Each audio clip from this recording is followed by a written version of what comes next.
Hello everyone, and welcome back to another Live at 5. I am your host, Curator Kevin Adkisson with the Cranbrook Center for Collections and Research. And today I am coming to you live from the far northeastern corner of the Cranbrook property, just south of the intersection of Cranbrook Road and Woodward Avenue.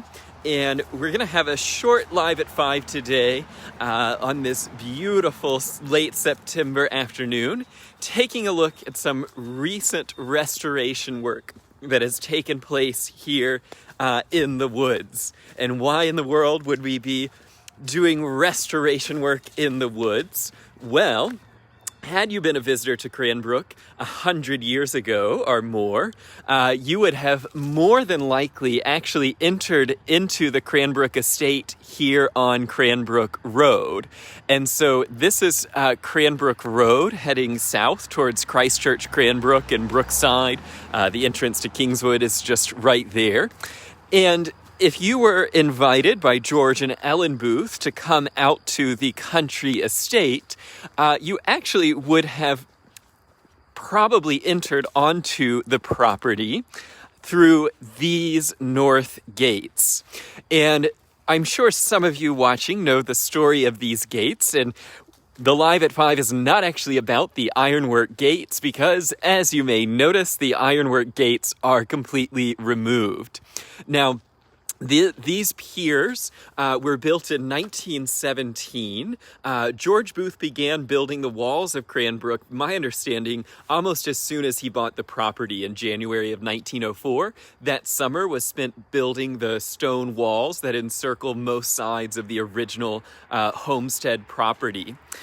But about a decade and a half later, in 1917, George Booth commissioned Samuel Yellen to realize two sets of iron gates of George Booth's own design. Now, Booth had already worked with Samuel Yellen before for some of the commissions inside of Cranbrook House, and would work with Yellen again for all of the library wing ironwork at Cranbrook House. But the commission that we're talking about today was for a set of enormous iron gates that would go between these new piers. And I was trying to figure out who designed the piers. I believe they are a George Booth design. We have a sketch in the archives that show the gates. And the reason that you would have entered into Cranbrook through these piers in the early days is this pretty classic sort of estate design, which is you don't want to bring people in the shortest route possible to the front door.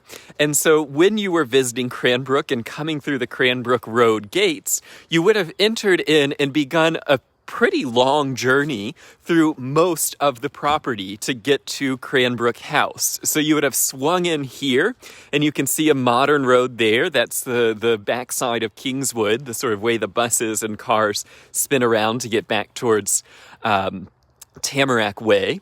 And you would have ridden through your car, and you would have gone through the estate. You would have seen the farm groups, you would have seen the ponds, you would have seen the landscape, and you would have seen Cranbrook House from sort of where the Institute of Science is in a great distance. And then you would have gone back into the woods, and then you would have popped up at a mid-distance and seen Cranbrook House on the hill from probably the valley where the bog garden is. And then finally you would whip around, probably not realizing how close you were to Lone Pine Road, and you would have turned up towards the Cranbrook House Auto Court, the way that we now go to Cranbrook House. And so these gates were really the start of a very long sequence that would have taken you through the entire property and finally revealed the house. It would have made it seem like George and Ellen were truly in the middle of nowhere. Now, what happened to these gates was Eliel Saarinen designs Kingswood School. It opens in 1931. This road hobbles on for a little bit while longer.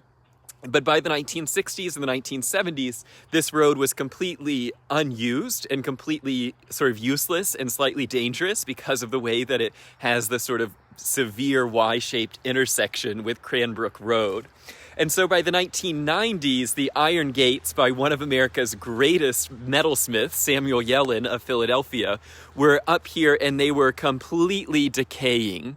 And so around the mid-90s, the gates were removed and they were put in storage for 20 years until 2015, when they spent a year of restoration, conservation, and rebuilding work in Cleveland, and they are now at the back entrance of Cranbrook House, so the exit of the Cranbrook House parking lot.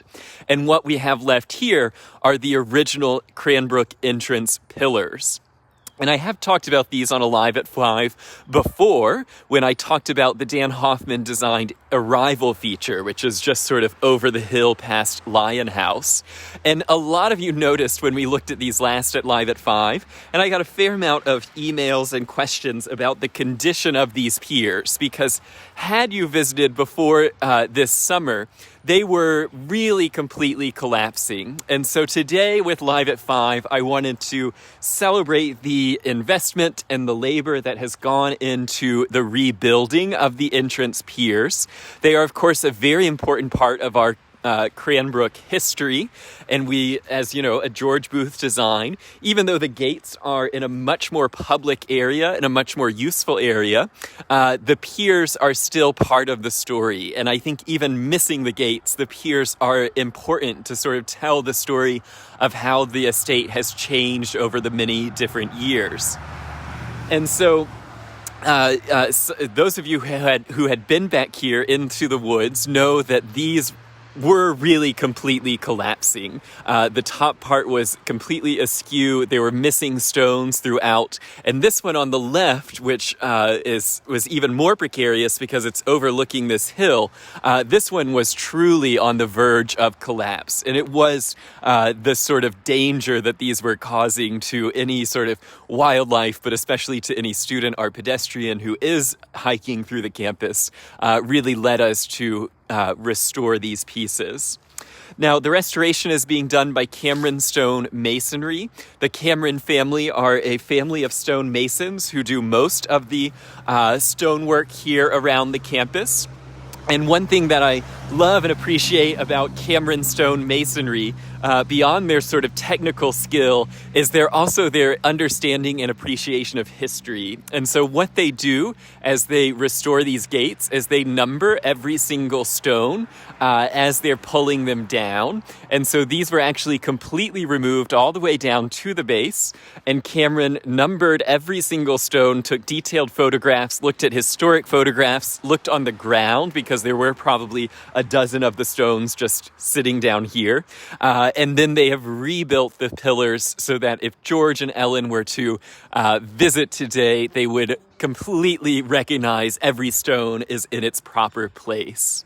Now, I also love the Cranbrook inscription at the top of both of the pillars. On this side, it says Cranbrook. On the other side, it says AD 1904. And you can see some evidence of earlier repairs and conservation work that's gone into these pillars as well. Now, some of you attended my lecture that I did about the student intervention, the Speculatives History Show, and you may remember that one of the architecture students, Ryan, his entire piece for that show was actually taking one of the collapsing stones from the pillars, and he made multiple casts of it and put those casts of the rock all through George Booth's house as this strange sort of, commentary on the collapse of the gates and then bringing the rocks into the house. I thought it was a sort of funny project to do, and then I made him give me back the stone. And so Ryan's rock that he has, 24 casts of, the actual rock is back here in the pillar. So it's good to see them back. It's nice to share with you this project that is pretty off the beaten path of Cranbrook, but I'm happy to report that they look spectacular, and I hope future projects will bring some more attention to the iron gate here that is not in great condition, as well as the site of the Cranbrook Bell. Now, the bell itself is secure in Cranbrook House. It was moved there in the 70s, but this is a little bell sort of house. You'll notice the condition of the wall on this side is actually pretty excellent. It's just the roof that needs a little bit more attention, probably at this point, complete reconstruction. We've talked on Live at 5 before about the rocks, these multicolored glacial rocks, and just to remind you, the reason we have so many wonderful colors of rocks, George Booth was not going to the enormous expense and huge labor to bring in purple and red and black and gray and brown granites. He actually just gets very lucky in purchasing a piece of property that's at the very edge of a glacial moraine. And so at the end of the last ice age, as the glaciers were receding, forming the Great Lakes, these are all the little pebbles that would have been at the very front of the glacier. So think of a snowplow going down the street, and the way the snowplow sort of creates an edge of all the fine rocks and debris and McDonald's cups. These are the equivalent of what the glacier pushed forth. And so it's all just a huge variety of color of granite, because it is granites from all across Canada and sort of the northern United States pushed down to Bloomfield Hills, and it's only the very smallest of the rocks that are sort of at the forefront of the glacier, and as soon as it starts to melt, all of these settle in the soil, and so all of these wonderful colors of rocks are left on the Cranbrook property.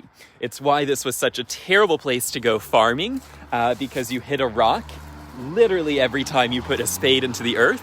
But as an aesthetic choice, it really is a very rich pattern of stone that George Booth was able to build, to have his masons build the rocks walls out of.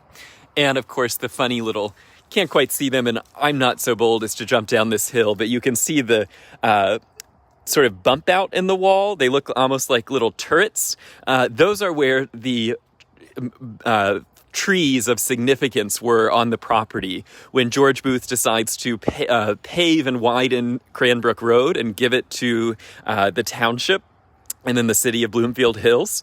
Booth also then uses his wall to go around the biggest trees. And that brings me to, I think, my last point about today's Live at 5, which is that these original Cranbrook pillars did lead straight into the only woods that were on the estate when George and Ellen bought the property in 1904. They are called Angley Wood. We still call them Angley Wood today.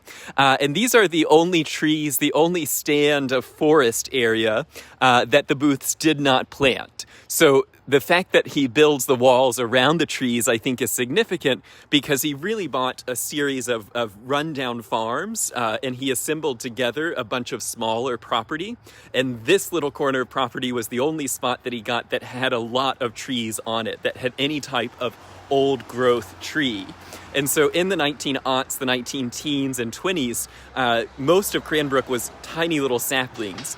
Hundreds and hundreds, if not thousands and thousands of saplings planted by George and Ellen. But they would have, I think, really viewed this as a very sacred spot of the property because it was already an old forest. And so it's not surprising that they would, instead of cutting down the trees to widen the road and build the property, that they would build the wall with these funny little turrets. So thanks so much for joining me for this quick Live at 5. If you scroll back on your Facebook page, you will see that I have done a Live at 5 at the Samuel Yellen Gates. I think I did it, and it was about 15 degrees outside, so it's probably a little short, and I could go back and talk more about the gates at length. We're very proud of the reconstruction of the gates and their use at Cranbrook House as exit gates for the parking lot. They're so much more appreciated and seen, but I think it's important to tell you all and share with everyone that we don't forget about Cranbrook's heritage and history, even though right now it can seem a little bit off in the middle of the woods. So next time you're out on a walk, do watch out for poison ivy over here if you do decide to take a hike through the campus. But you are, of course, welcome to enjoy the grounds of Cranbrook and enjoy the safe and rebuilt pillars. Now, A lot of you know that the Center for Collections and Research is hoping to someday soon move our operation and move the operation of Cranbrook Archives out to Lion House. And as I am walking back home, you'll just see how close the gates are to Lion House. And so hopefully within the next decade, the entrance gates could become an even more intentional pedestrian path to help connect Kingswood and the main campus out to a future home of Cranbrook Archives and the Center for Collections and Research here at the Albert Kahn designed Lion House. So that's it for today. I hope everyone is enjoying these early days of fall. I know that my view out of Sarnen House is beginning to be kissed with orange and red leaves. The Japanese barberry is beginning to change. It's very exciting to have another beautiful fall on the horizon. I'll be back next week for another live at 5 on Wednesday. And I did figure out how Facebook changed the settings, and so I will be live again right at 5 o'clock. They updated the app, and I had no clue how to get the live broadcast started. So, glad I finally got on. Good to see you all. Until next time, Kevin Adkisson with the Center.